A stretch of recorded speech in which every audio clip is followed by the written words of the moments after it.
Good morning, everyone, and welcome to Viva Cafe con Leche. I am Badass Buddha, Dr. Lori in Connecticut. Beautiful day today. It's supposed to be really nice in the 60s. Very happy about that. So I am your authenticity teacher, speaker, coach, I almost said wedding officiant, but that's not me.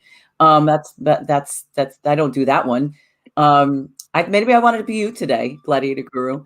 What else do I do? I'm a chiropractic physician and I am your bad eviction specialist. So welcome. Viva. Good morning. Welcome. Here from 5 o'clock in the morning, Vegas. So it's still dark out. I can't tell you what kind of day it is yet. So hello, mi gente. I am La Margarita. You are a spiritual and creative healing life coach. Your writer, your author, your notary, your wedding officiant. Come to me and I will marry you. Come on. Come on now. Venga. Anyway, mi gente, good morning. I just wanted to share that there's no amount of mental preparation for lack of caffeine. It is another morning with no café con leche for me. So, I am your gladiator guru and welcome to Viva Cafe con Leche. I know it's not really the same, like it's not a Viva Cafe con Leche when you don't have the coffee. And her room doesn't have a coffee maker. What hotel room doesn't have a coffee maker? Isn't that the most bizarre thing? We've all said that. The other people who've been staying here. So yeah, oh, look at we have. Good morning. My brother Molleto's on. Yes, good. I keep going because I'm putting everybody's thing in there. So make sure you hit everybody. Go through the list while I put everybody in. Buenos dias, mi gente, and welcome to Viva. Luis Sanchez, Kimberly, Chanel, the real deal. Hernandez, good morning, beautiful. Molleto, my brother's in the house. Tiffany Bryan, buenos dias. I think I got them all. I said, I love you, sis. Oh, I'm sorry, I didn't read that. Are you yelling at me so early in the morning, Mo? Oh, I love you too, papi. Oh, yeah. And Desiree's on, Lillian's on. Good morning. Janet's on. Oh, you keep freezing, my friend. You keep freezing. I mean, you did so well on Tuesday. They're not on my top list. After that, I see you. Great morning, Desiree, Lilian. Because it's a beautiful morning. Miss Nicole Young is back in the house. She's on again this morning. And that was a great show, by the way, on Tuesday. I'm sorry, I'm just distracted as I'm typing everybody's stuff in there. So good morning, everyone. And so it is Thursday, right? We are heading towards the end of the month. My goodness, like where did March go? Right. So our Tuesday show is the last day of March. And then our Thursday show starts the first day of April. So we only have one more show left for the month of March. This was just crazy. It's like the year is just zooming by. And hopefully everyone is taking advantage of really getting out and enjoying every moment and living it. So Gladiator Guru, where did you go yesterday? To the Red Rock Canyon. It was beautiful. Oh, Gladiator Guru's feed keeps cutting out this morning. We don't like when that happens. And it was so perfect the other day that there was no issues whatsoever. You keep freezing. Well, yeah, I'm on a hotel internet. So when you get me, mi gente, enjoy me because I'm going to be like the waves in and out today, obviously. So, yeah, you can feel the healing once it was very, very windy, but it was just breathtaking. It was amazing.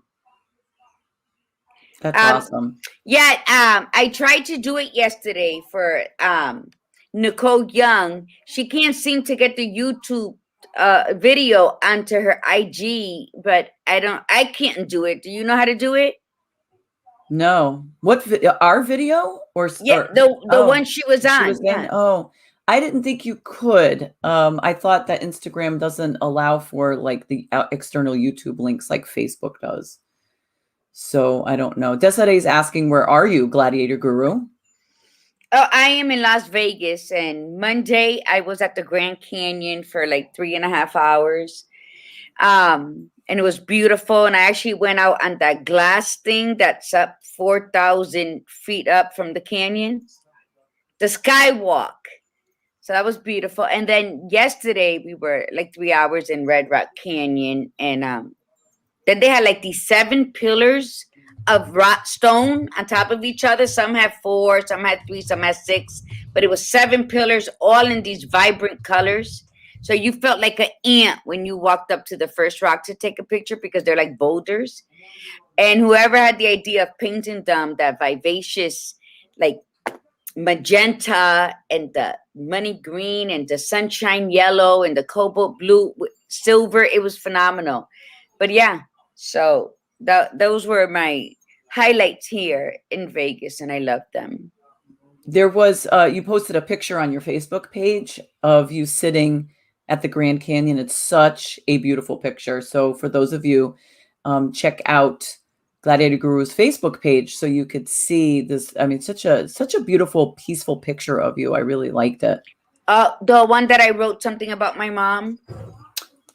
Yeah. You're sitting on the like a what looks like a rock wall, and the canyon is behind you. Yeah, that's actually Hoover Dam. That's right. I'm sorry. Yes, it is. The two. You said that in there. That's right. Hoover Dam. Yeah. Yes, was really pretty. It was very. That was a surprise stop that our tour guide did that day, and it was amazing. Yes. So I know we have our guest on, right? But I just wanted to share what I've learned in the last 7 days. One is that I can cry when I hurt. Like, who would have thunk that, right? Not me. That it's okay to draw back and away, but only briefly. That this season, spring has allowed for my garden to bloom alongside theirs. That life and death is like the Alpha and Omega. It's like, God is no beginning, no end, and life has a beginning and it has an end. So we must understand the full circle of life here on earth. Most important, that I can forgive and be forgiven and be free and be set free and enjoy the blessings that we are giving daily. And that my next chapter and the second half of my life is yet to be written, but I'm going to enjoy jotting every adjective, verb, and noun that comes to mind. So I have the intention, so I go first, right? Yes, so ma'am. The woman's quote is that beauty begins the moment you decide to be yourself. Very important, mi gente. Beauty begins the moment you decide to be yourself and not pieces of everyone around you. That was Coco Chanel. And the intention is align actions with intentions. Remember, when I say intentions and mantras, it's because I myself need to hear it as well. So align actions with intentions and soar like the eagles, because that's what life is about while you have it. So enjoy it. That's correct. Very good. That was beautiful, by the way. I love you. how you always grab very different people to quote from, like Coco Chanel. Like, how many people quote from Coco Chanel, but it was great that you grabbed. I always go for the same people, but I'm not complaining. So my quote today is from Maya Angelou, one of my faves. And this one is, I love to see a young girl go out and grab the world by the lapels. Life's a bitch. You've got to go out and kick ass, which I love that she says that, because you don't often hear her saying stuff like that. So it was very nice to hear that type of quote come out of her. And the mantra for today is, I am the badass of my life. That is the quote. I am the badass. I mean, not the quote. That's the mantra. I am the badass of my life. Say it again. I am the badass of my life.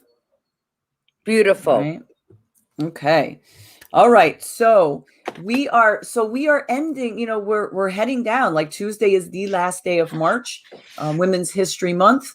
Okay. So we are going to be, like today we have our second Nicole coming on this week, Nicole Lupushansky. She'll be, we're going to bring her in just like a minute.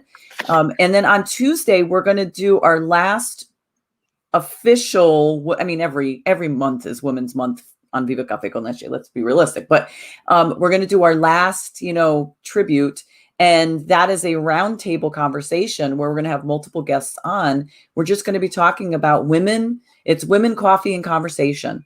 So Gladiator Guru will have her coffee at that point in her hand, and we're just going to be talking about women. How far we've come, where we need to be, where we're going, but this conversation today is a great one because we titled it, and actually this was our guest's idea to title it this way. She said the shit show of her, I think it was, Nicole, you said the shit show of her 30s or 40s or something like that. And we were talking, it's like, there's decades of shit shows. That's the biggest problem. For some people, it's decades, so you could have the shit show of your 20s, your 30s, your 40s, your 50s, and beyond. My shit show was 20s, 30s, 40s. So I didn't get it right until the end of the 40s. So we're going to be talking with our guest. So welcome, Nicole Lupushansky. There she is. Good morning, Nicole. Hello. Good morning. I can't believe I named it that. That's not good. Why? I said that. I must have said it so freely. It must have just been something that was subconscious. Oh, don't, it's, you know what? But that's the reality of it, because that's what happens, and then we think we're alone. We think that, oh my God, I'm the only one that's going through this really fucking ridiculous time. And especially when it's like just a few years, that's one thing. But when it's lasting like decades, there's some of us that are in here right now that are still in the shit show. And so that's fine to call it something like that. It's I'd have to say that I kind of still am. I mean, I've been through a lot, and I've got another thing going on. I really won't speak too much today because I can't. Okay. But that's fine. You're right. But I have to say, I love that really comes true to me. What you said for Coco Chanel's quote, "The beauty lies." What is it when you become yourself, or? Yeah, when you're yourself, when you believe in yourself, when you behave as yourself, when you show up authentically as you, that's where the true beauty begins. You woke me up with that. Okay, I've been up for a couple hours, but that really woke me up. And gosh, if we could teach every young girl that. Good. Well, that's why I think it's an important quote, because a lot of us forget. So we lean on what other people say and do.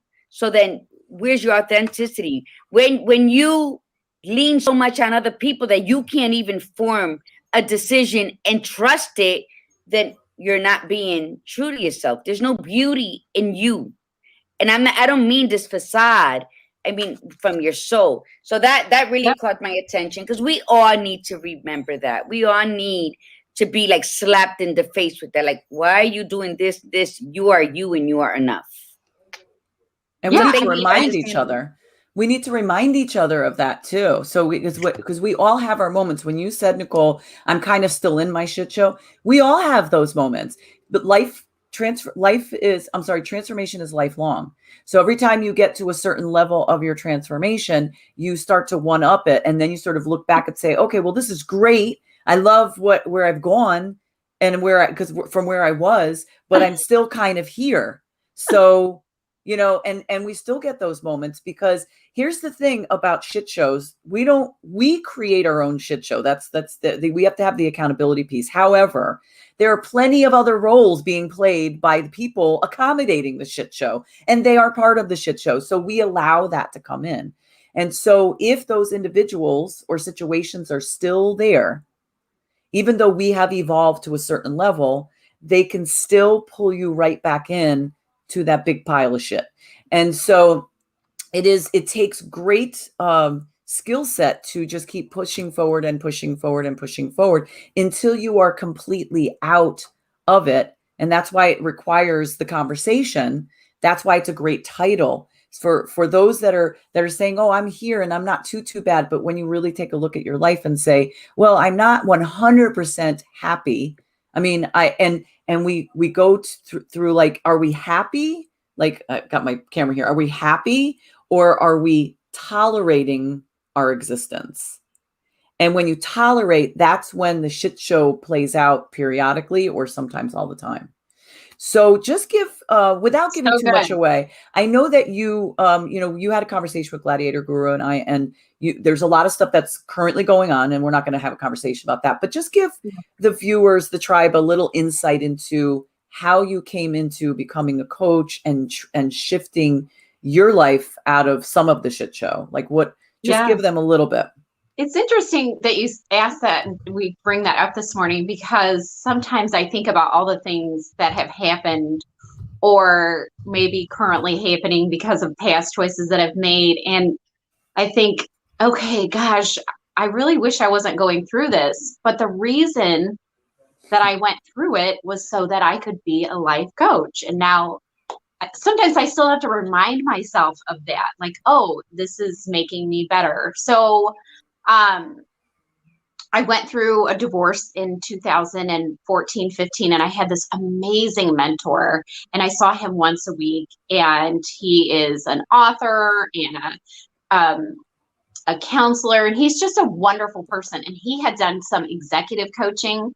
So he kind of planted the seed in me, like, you should look into executive coaching.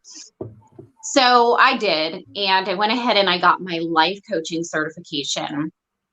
And I realized that everything that I had been through and the work that I was doing on healing was what I wanted to help other people do right now. Predominantly, I'm working with women, but I understood how important healing was, and still is for me. I mean, I'm really over the big hump, but it took me years to figure out what was at the core and who I was on the core, and to not only be that person, but to heal the other bad parts, if you will, so that I could really be like the best me and make better choices going forward. So I then am utilizing all of my experiences that I've been through, right? Good, the bad, the trauma, the good, the bad, and the ugly. The good, the bad, and the ugly. Yeah. And I want to help people get there quicker than I did. I have 2 domestic violence relationships that I was married into, and it took me a long time. I stuck my head in libraries. I wanted to figure out, I was the common denominator, and I knew that. And I was brought up to be accountable for every situation. So I thought, okay, twice, what's the common denominator? It's me. So I better figure out what I'm doing wrong. And why am I attracted to this? And I realized that I shouldn't feel shameful. I shouldn't feel guilty. I was raised in chaos. And so you'll see, as one of my mantras is calm the chaos. And I just was used to that chaotic life. So when my life was good and everything was rolling amazing, living in downtown Chicago, in the city, across the street from the zoo, I'm in school full-time, working full-time. I've got this beautiful little girl, beautiful nannies. My life is just couldn't be more beautiful, in my opinion, living in a city like Chicago and being surrounded by all the different cultures, and I'm finishing my degree. But oh my goodness, I just needed some more chaos. So here nor there. I went, and not only did I need my coaching certification, but I knew I needed more than that. So I started reading a lot about psychology, the brain, how it works, how we're traumatized before the age of 6 years old. It can damage us forever. And I think that it's really important that parents understand this, because a lot of times people stay in relationships, right? Just let's say things just aren't working out, but you're arguing a lot just because you guys aren't aligned with your financial ideas, right? Keep it simple. And that's traumatizing to a child. And if you're maybe arguing too much, then the brain for the child is not going to develop correctly. So my heart is not only for the women, but it's also for the children of these families, and how much what we do as women and mothers affects our children, because they're not listening to what we say as much as they're watching what we're doing. Oh yeah. And absorbing. Exactly. They absorb, but they also absorb at that age our fears. And as they get older, our fears become meshed with them. And then they're a hot mess. And that's where anxiety comes in and all that fear of life, because they're carrying the parents' fears. I read that a child as early as 5 and 6 could be in a different room listening to the parents fuss and fight over an issue, and they absorb that fear.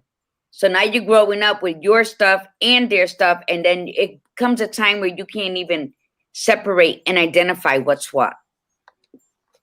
So basically we fuck our children up. Yes, absolutely. Absolutely. Or we don't, because we get out of these situations earlier and we start healing and we become ourselves. And that's really what I take a lot of pride in this, and I say this very humbly, but I have had so many people compliment me on my children and how well they are doing. And to be honest, I'm shocked at how well they are. Their EQ is high, emotional intelligence, right? They're better than me at life. And my oldest is almost 13, and my gosh, I trust her a lot. She's very, very wise. I can't believe it. But I think it has a lot to do with her watching me going, okay, yeah, I made some mistakes. And also I had some hardships in my life. My mother was an alcoholic. She would leave me at school, until somebody realized that I wasn't around at 8 o'clock at night. Wow. Oh my God. Yeah. Holy crap. They had 2 businesses. My parents owned 2 businesses, and my father was a race car driver. So he thought my mother was taking care of me, and only to find out that, we were waiting at the school, and look, we're alive. I mean, that's crazy. Nowadays, my mother, I think, would have been arrested. Oh, totally. I don't know. Totally. And not that I wish that on my mother. She, she had a disease, but so I try to explain to my children, like, yes, I'm accountable, but it's not because I just woke up one day and decided to make bad decisions. It's because of what happened. And so watch me heal, watch me go through this journey of being accountable and forgiving myself. One of my favorite sayings that has helped me is, my family was doing the best they knew. And I think I used to be angry at my mother and my father. My father was amazing, and he is to this day, I feel like, oh, my best friend. I'm still a little daddy's girl. DLG, daddy's little girl, even in my 40s. I mean, I just love this man. He's so sweet. But I was angry at some choices that they made. And then finally I realized they were doing the best that they knew with what they had. That's correct. So if anybody's angry at their parents or their family for what they've done, it doesn't mean that you have to let them in your life if they don't treat you well. No, you have to have boundaries, but you can love them from afar and you can accept them unconditionally. And I think that that's where healing comes in, is you let go of that anger, you let go of that resentment of all the things that happen, even just in the world, right? We were talking about my mother being an alcoholic, that my father had to leave because because of financial decisions. while I was in high school. And I could have went with him to Japan to school, but I said, oh, are you kidding? I want to be here with my friends. And then the list goes on and on of just crazy things that happened. But here I am, and I could either sit in self-pity and be like, poor me, or I can go, well, you know what?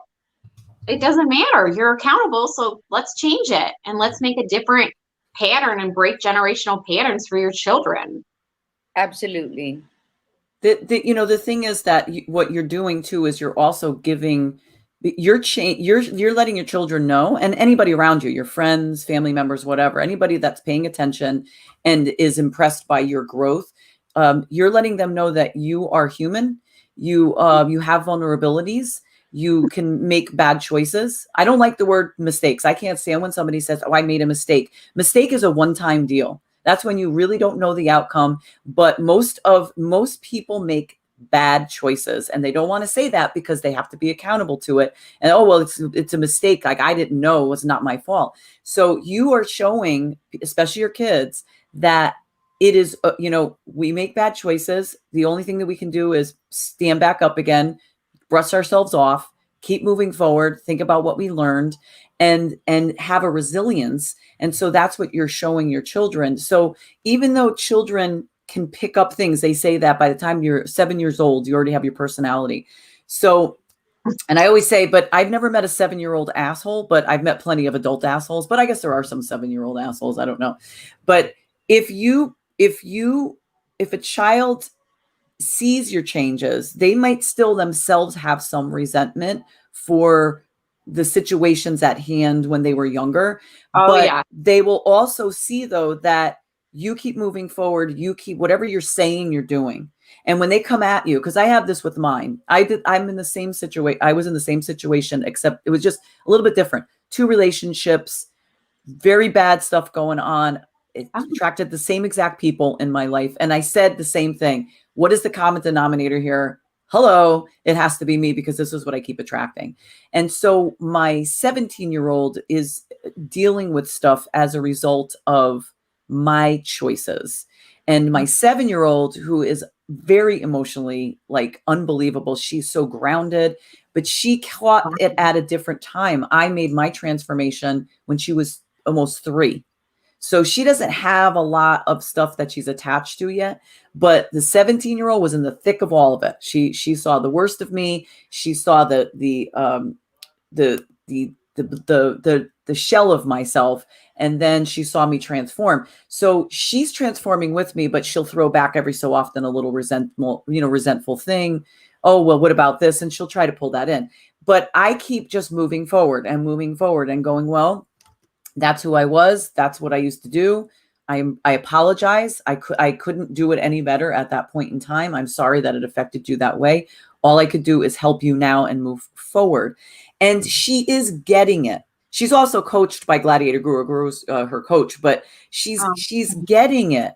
And she's, little by little, she's letting go of what she's holding on to and saying that she's upset that I did, that made her the way she is. She's not willing to be 100% accountable yet for herself.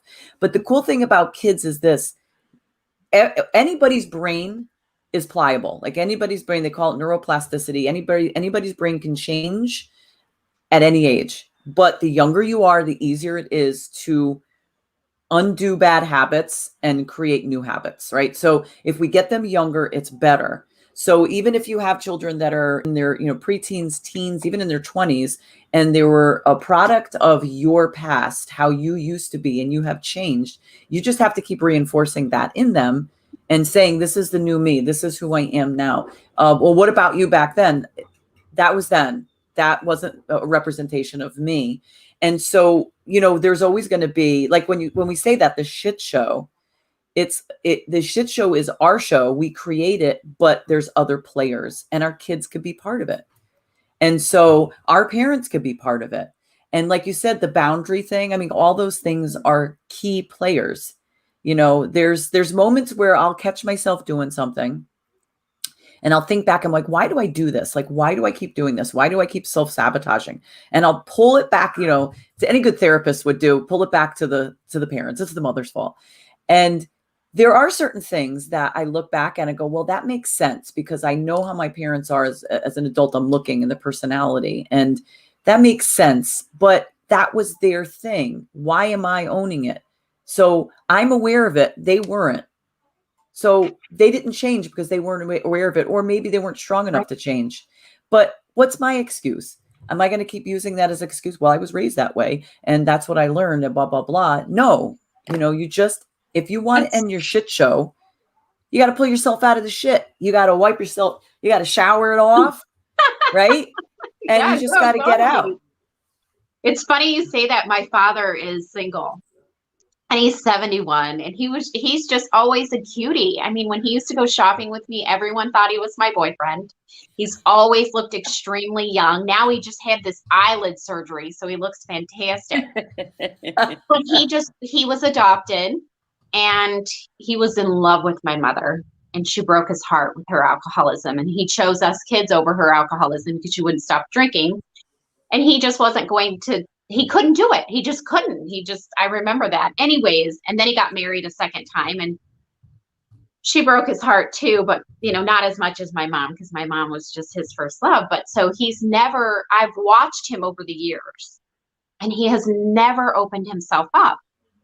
And I think that part of me was going, oh, yeah, well, I'm just like my dad. I'm just not going to open up again to anybody. He was divorced twice. I'm divorced twice. We're very close, right? And then I realized, I think more recently, like, no, you can really open yourself up, but you have to open yourself up. Like you have to be open to it. I mean, I talk to many men and it's not the problem, right? The problem is I'm really good at just once I feel like they care about me, it literally makes me sick to my stomach. I'm like, oh my gosh, oh, that's weird, right? Which I've worked past. I don't really feel that way anymore, but I did. But anyways, I'm like, no, I have to do this. Like, do I want to be alone like him?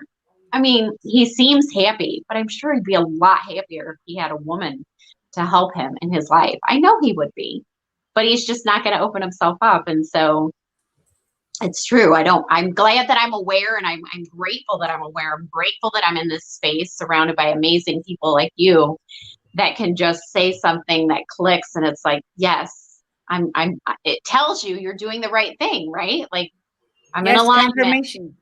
Right. It is. So it's interesting the direction of our conversation and how it's going because it's so affirming. But you also have to document stuff like this. Like our mind is very funny. We could be in the moment and be like, oh, I've come so far. And you're talking with friends, like Gladiator Guru and I could be talking on the phone and she'll remind me how far I've come and I'll remind her how far she's come. And we're in that moment and we're all excited.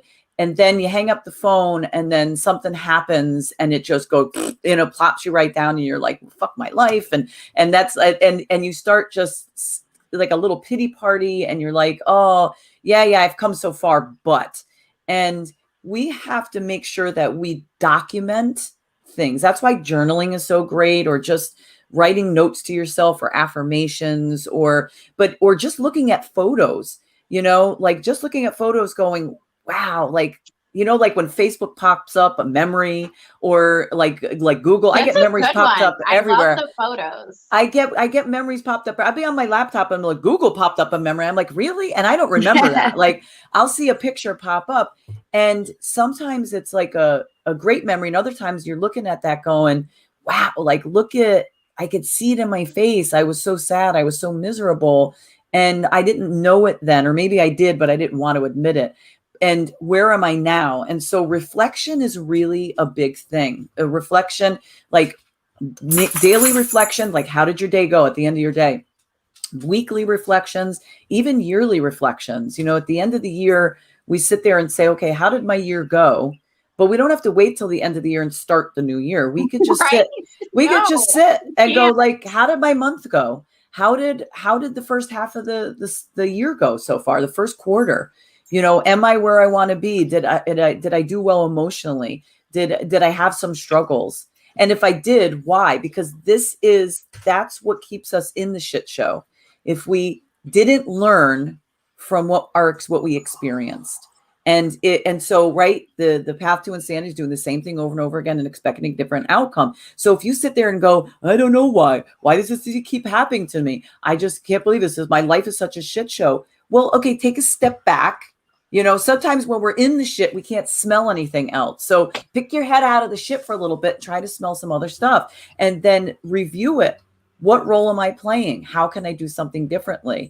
And again, there's other roles. There's other players. Go ahead. But I think it's important that when you have those reflections and you realize there are other roles, that you do it with your gumption and not what you hear going on around you. And then, because not only do you get lost again, but your hole gets a little deeper because now you were led blindly by what you thought was better because other people are doing it or saying it.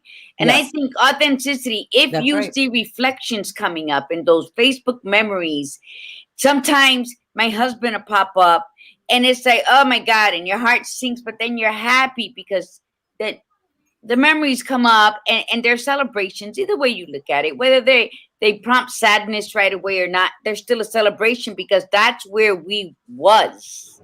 Not where we're at the moment.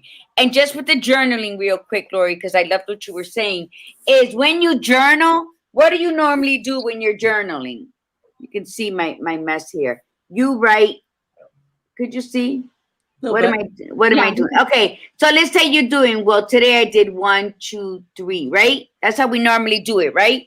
Yesterday I had an impromptu life coaching session outside of a Thai restaurant. And I love it. And it was very moving because I actually felt her sadness where I felt this surge to cry, but I knew it wasn't mine. So what I told her was she needs to celebrate her little accomplishment. Single mom.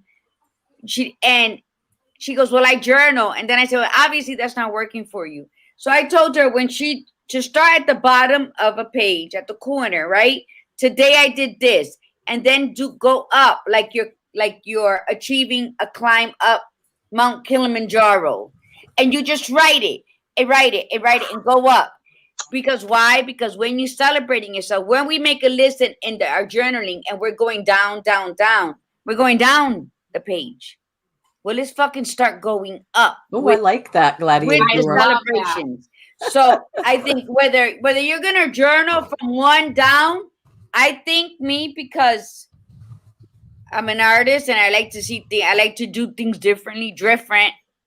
I think you should start like on the corner and then just make your list however you want to be. That's so cool. And make your little celebrations like, oh, today I was on time with no coffee. That's a fucking celebration in itself, right? I promise it is too. So, especially in Vegas. Yes, I know. And my poor girlfriend, we're sharing a room, so she's like, "Fuck it, I'm up." So she's up. But don't put her into the screen again. No, right? Oh no, I've been threatened with death if I were to do that again. But what I'm saying is, Nicole, you're absolutely right. Badass Buddha, we are all right. What we need to do is continue to practice it within ourselves. And within ourselves is when you're making a list of accomplishments or you're making a list of goals, go upward.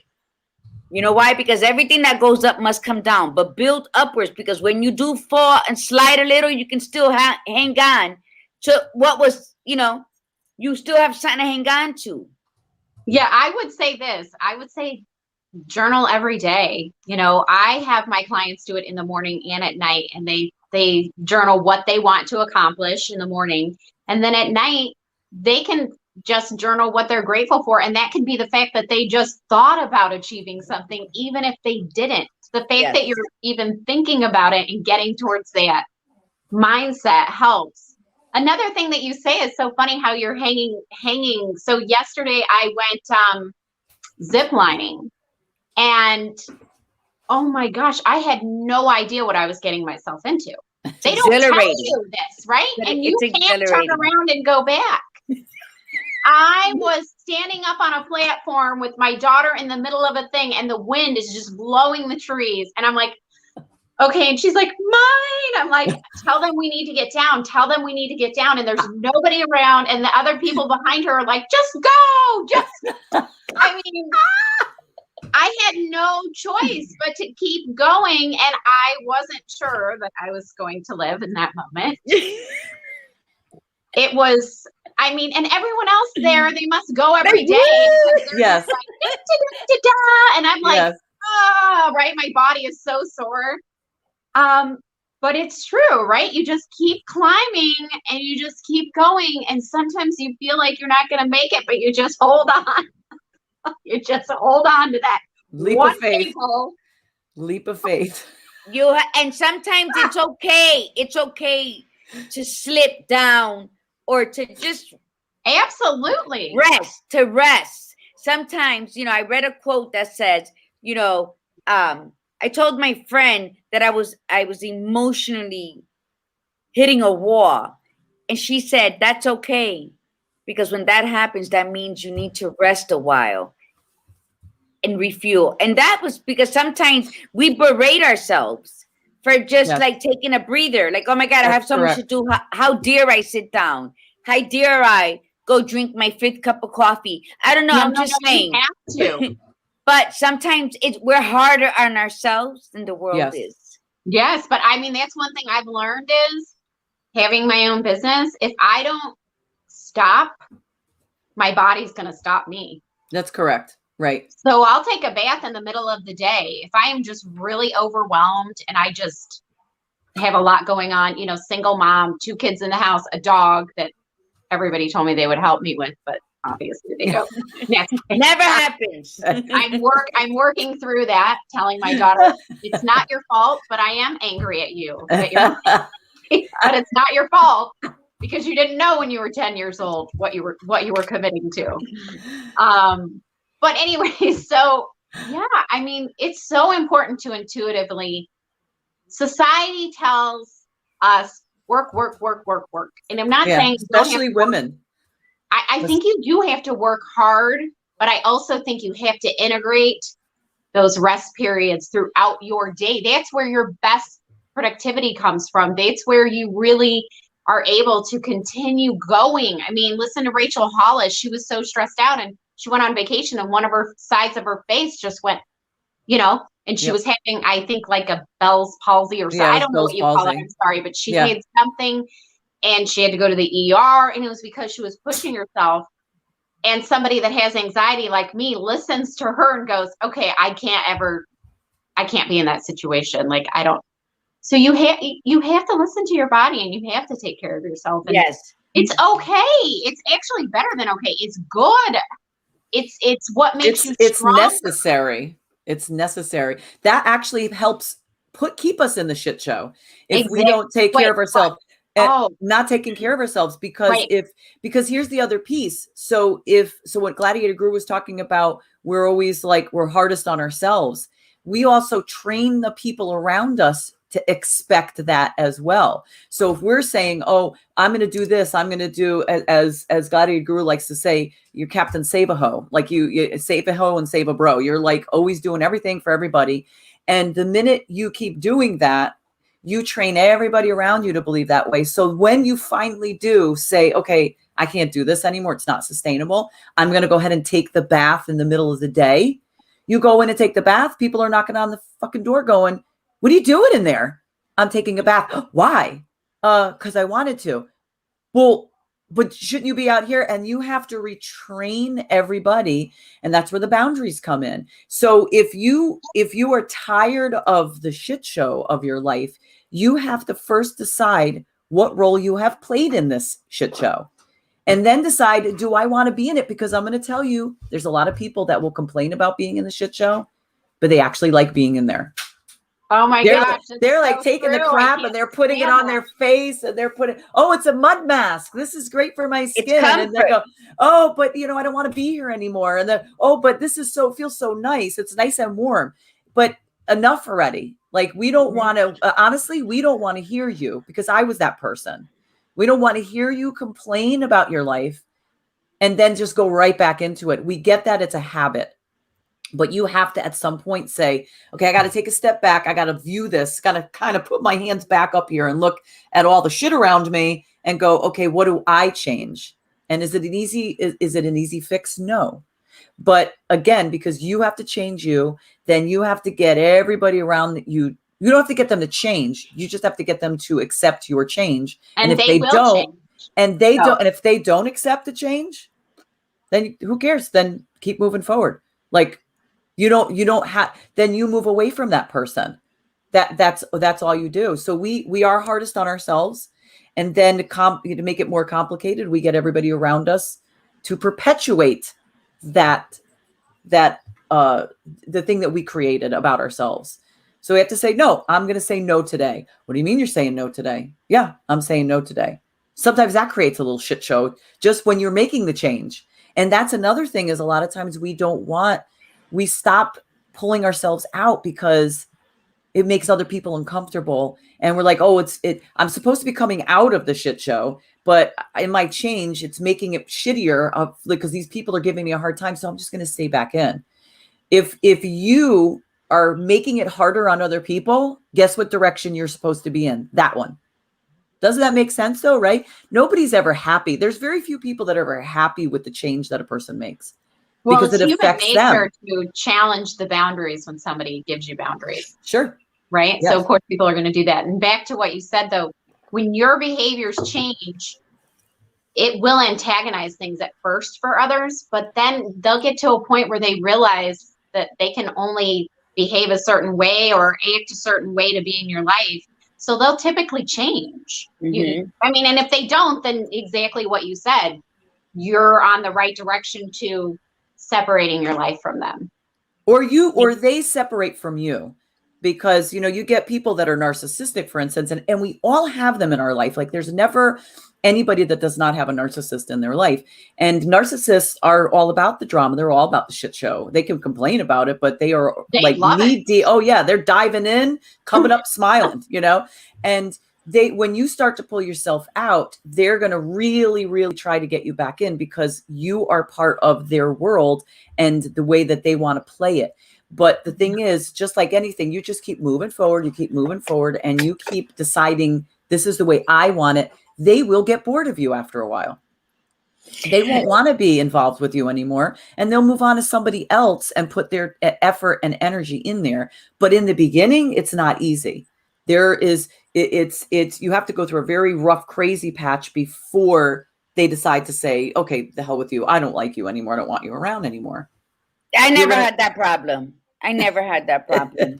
Because you know what? I'm blessed to say that I was given the insight at an early age. So if you didn't like it, that was your problem, not mine. Mm-hmm. It's even if I'll apologize if I feel I did something wrong, or I'll say, did I offend you in any way? Because, because I don't give a shit I don't worry before I'm going to be me. So some people are just going to get upset because they don't want you going that way, as a badass say. Or some people are afraid of change and they feel if you change, they're going to have to change. Regardless of their issue, it will always be their issue. I can do it gracefully, say, listen, I have to change. I can't stay here no more. I hope you understand, and let's do this together. And if they give you resistance, then guess what? That means they want to stay there. They just haven't found the right words to vocalize it. Okay, I feel your vibe. You stay sitting there. I gotta go. And I think when you do that, that's less anxiety on yourself. That's less self-doubt on yourself. And you trust yourself more to know I have to change for me so that I can make it better for those around me. And for those around me who are resisting, well, you know what? Then they're gonna have to take a back seat of my life. They can no longer sit in the VIP section of my life. And that's great that you brought that up, because this is what Desiree said. How do I tell my family I'm moving away because I'm changing and they are pulling down hard on me? So what do we think, ladies? What do we want to tell her? Go ahead, Nicole. Oh, I couldn't hear it. My screen froze, but I'd love to answer it. What did she say? Okay. So this is what she wrote. She said, how do I tell my family I'm moving away because I'm changing and they're pulling down hard on me? Oh, I did this. I moved across the country. My mother was shot and killed in a bar, tragically. I was born and raised in Las Vegas. I had that happened, and then I went through a divorce. And I wanted change, and I loved Chicago, Illinois. And I had a best friend that was like a sister that lived here with her parents. They had 2 houses next to each other. So I will say this. Your family doesn't understand. It's not their fault. When I called my father, that is my best friend, he said, I don't know how we're going to be family if you leave me. He took that so personal that I would leave him. He didn't understand. And he said, I have to get off the phone. I feel angry and I don't want to say something I don't mean, but I love you. Mm-hmm. And so we hung up the phone, and that terrified me because I loved my father, but I knew he was going to stand by my side. I mean, my gosh, I know my father. He just didn't know how to handle it. But I had been through so much in my life, and my mother died at such a young age that I knew it was something I had to try. And my grandmother that had adopted my father and was born and raised in the city of Chicago said, honey, we'll be right here if you want to come home. Mm. And everybody else felt like I left them. And they still do. They still do. My father's happy for me. He knows that it was the best decision for me now. What I would say is, it's not up to your family, right? It's your life. You know what's best for you. So I don't know exactly why you want to move.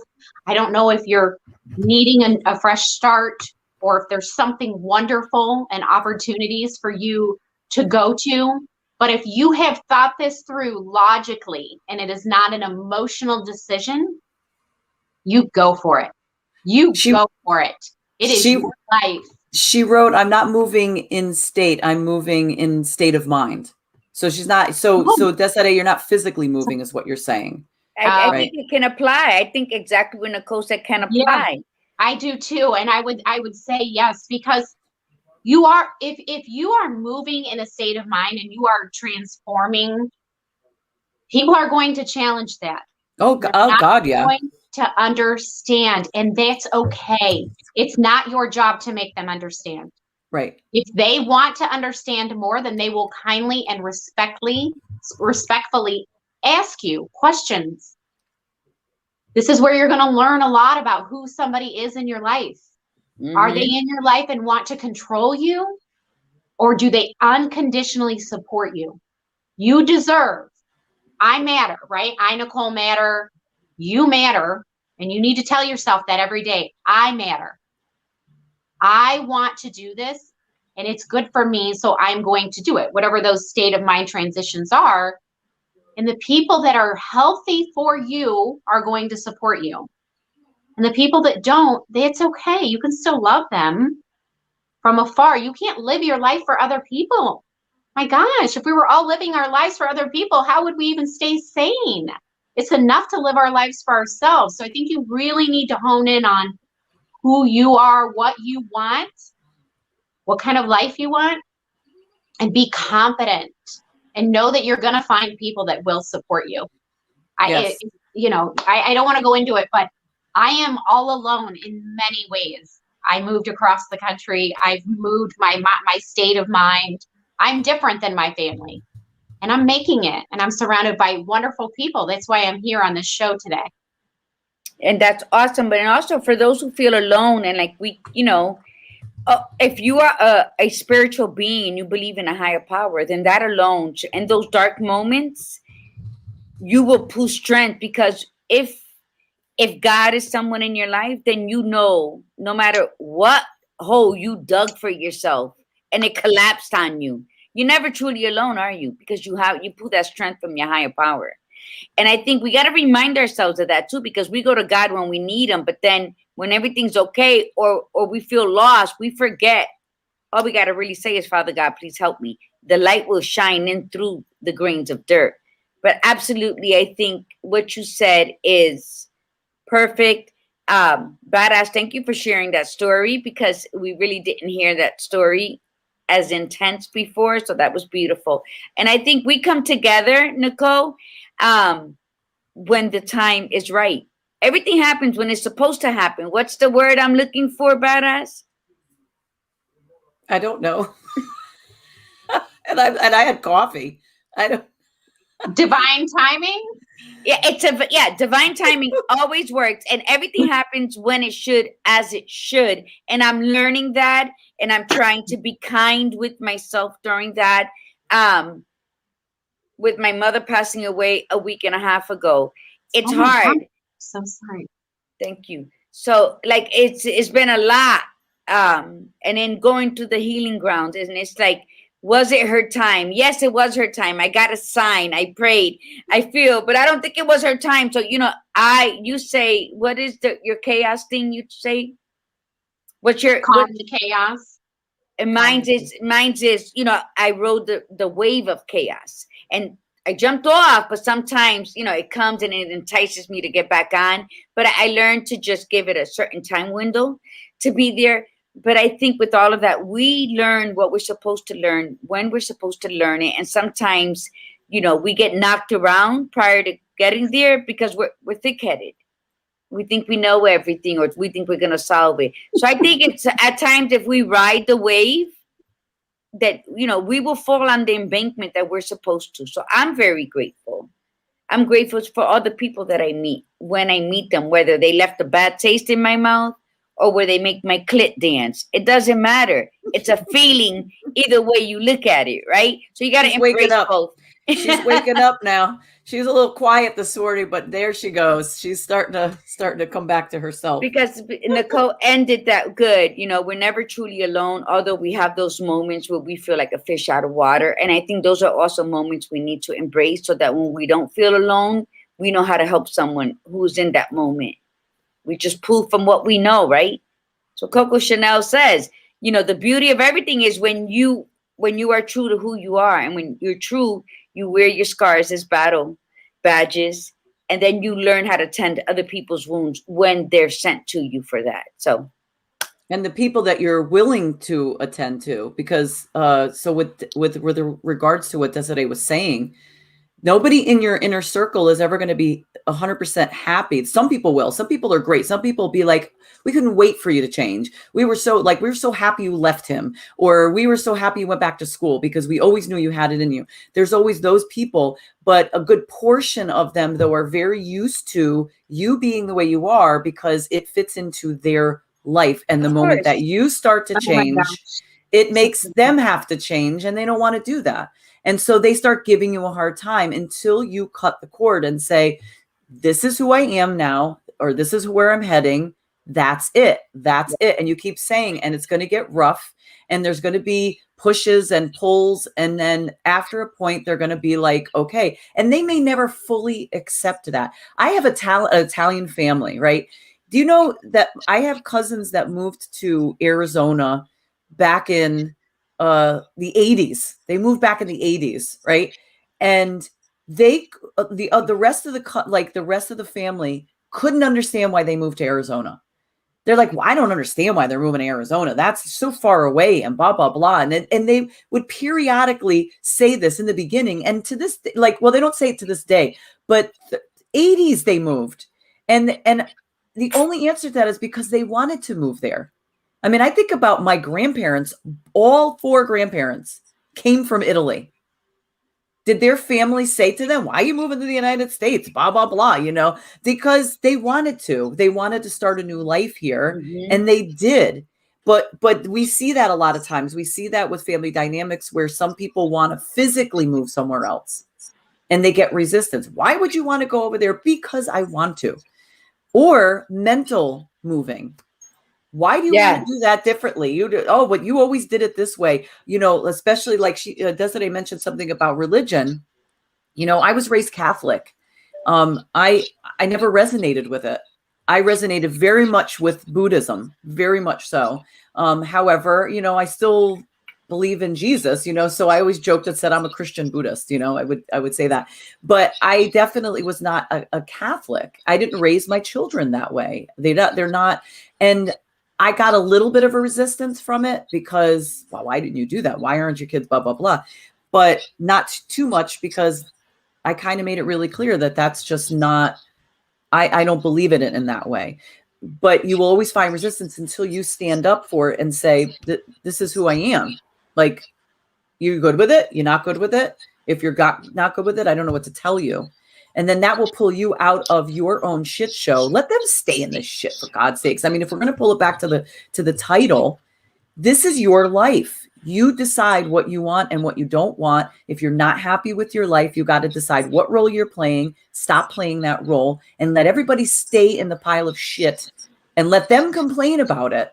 You can get up, shower off, throw some perfume on, and get the hell out and go somewhere that smells nice. I love it. So true. I think that's, my sister and I never got along since we were little. But I tell you, since I moved, it just, not at all. I don't know if we'll, unfortunately, and I love her to pieces. If she was listening, I would tell her, let's make it work. But she hates me for moving. And I think she's just going to stay stuck in that, what she learned, some of those learned behaviors from our family. So it happens with family. You're right. And when it comes to something like that, when it's just that the resentment of you moving, the anger, that's with something like that, you just have to always keep it open. I love you. I love you. Always know I love you. It's when it's a different situation. Like if there was literally like a serious problem, then that's a different, there's a different set of things that you would do. But anybody like that, you just throw it out there and you give them permission. That's all we could do. When we change, we have to give other people permission to make their own change that's right for them, which may not jive with yours. But as long as you give them permission, that I always think that even the people who resisted my change, that don't even talk to me anymore. I like to think that at some point they'll come back. And I've seen it, actually. I've seen some people come back. But I'd like to think at some point they'll say, years down the line, you go, I know why you did what you did. And I get it. And I really admired what you did. I don't need to hear it, but I would like to hear it in a sense because I know that they changed. Like it affected them in a positive way, So it's, you're both still young. Your sister could change in a year, 2 years, 5 years, 10 years. Either way, you're going to open your arms and she's going to show up and you're not even going to ask any questions. You're just going to put your arms around each other and that's it. That's the beauty of it. Absolutely. You're going to make me cry this morning too. I'm not just laugh. Yes. And the key point is just be open to it. And I think as women, I can speak for Latina women. We're so like, oh, now you want to come now after so long. And I think we need to stop that. I think we need to accept what is happening in real life in that moment and just embrace it. Because that person had to muster 1,000 million energy little rivets to come and say, I'm sorry. Or just to knock and say, hi. That all we got to do is say, come in. And that's it. So beautiful and so true. I'm a European mutt, and I've been that way my whole life. Anytime you want to, like, I've had some people do some really bad things to me, and I still love them as people and just want the best for them. So I'm not sure which one it comes from because I'm like German, Irish, Italian, Spanish, Czechoslovakian. It just comes from you. Yeah. It just comes from you. It's the collectiveness of you. And I think that, I think when God chooses his warriors, we will suffer the most. We will go to battles unknown to us. We'll be pushed into battles that aren't not even for us to fight, but we have to fight them, right? And that's where all the people are attacking you. You're going to battle. You're like, what's going on? And you just gotta, you have the strength. That's why you were placed there in the first place. And maybe your pain was to save someone else's life, or your pain was to make change for someone else. So the thing is about praying. I learned this yesterday from our tour guide. He says, when you pray, pray, and then you sit and meditate. So when you pray, you're asking. And when you sit in silence and meditate, you're giving. So you're opening up to receive whatever your prayer was sent out to. And the way we knew this, we know this, but when you hear it come from with his little Brazilian accent, it was awesome. And the passion he spoke about it in the Red Canyon, then you sit and you say, I'm going to try that shit. I know I read it. I know I've watched it, but now I'm going to sit and do it like he told me. And I'm going to repeat it in his little accent. So, because sometimes we just need somebody to come out of nowhere and remind us of something that we have forgotten. But the way he said it felt brand new to me. So, yeah. So there you go. That's my story. How long are you in Vegas until? Tonight. I leave tonight. Oh, wish I would have known. That's my hometown. I could have set you up one night. Okay. Yeah, so at least it's send pretty you awesome. to it's called the Ice Bar. My friend runs the Ice Bar, and it's really fun. Next time you go, let me know. Yeah, I will. It was an experience. Yeah, it was good. Not this 5 a.m. shit with no room service. And no coffee pot, no coffee maker. But we got to remember the new normal. The new normal. Is it busy? Yeah. Wait, that's why you don't have a coffee pot, because of COVID? Probably. I don't come on. Really? Because listen. I'm thinking positive.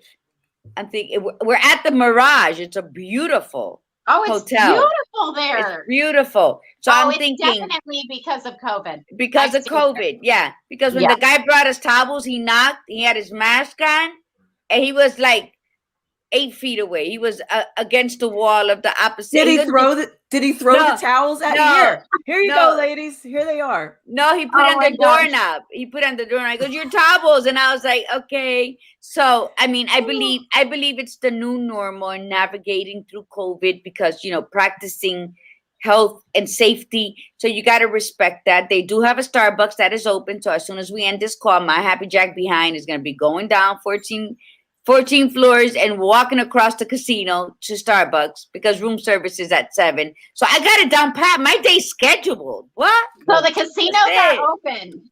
Yeah. Because that's okay. COVID's not in the casino on the chips and all the money and all the cards. COVID's not there, but it's in the fucking coffee pot and the bags of coffee and the filters. We got makes perfect sense to me.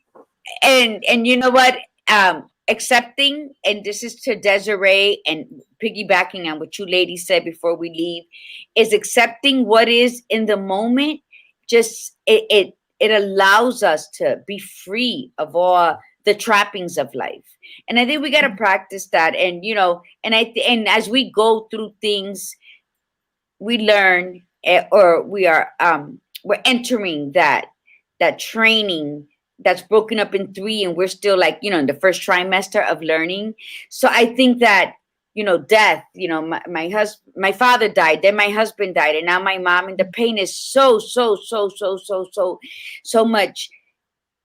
It's just different, and it hurts more, and you don't realize that, because my sisters and I didn't have that loving, nurturing mother upbringing. But let me tell you, before we leave, Nicole, what I learned is that when I formed that thought in my head that my mother didn't love us, she put us second, I was a juvenile.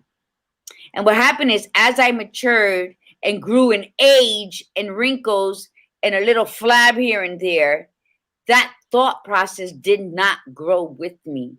So here I am, 52, let's just say, because I just wrote this, I'm 52, carrying a thought that held so much resentment as I grew, that was not needed, because that was the thought of a child who really didn't know that she did the best she could with what she had. And in the end, I am this fucking phenomenal, strong ass, magically orgasmic woman, because she wasn't. But she taught me how to be what I am by being who she was. Oh my God, I think in life, everything we need to learn has been shown to us. The lesson has been laid out, but either we're too stubborn or we're too stuck on stupid to accept the fact that, yeah, this happened, but what am I going to do with that? Let's turn this bitch around and make it work for me, and stop thinking that everything's against me.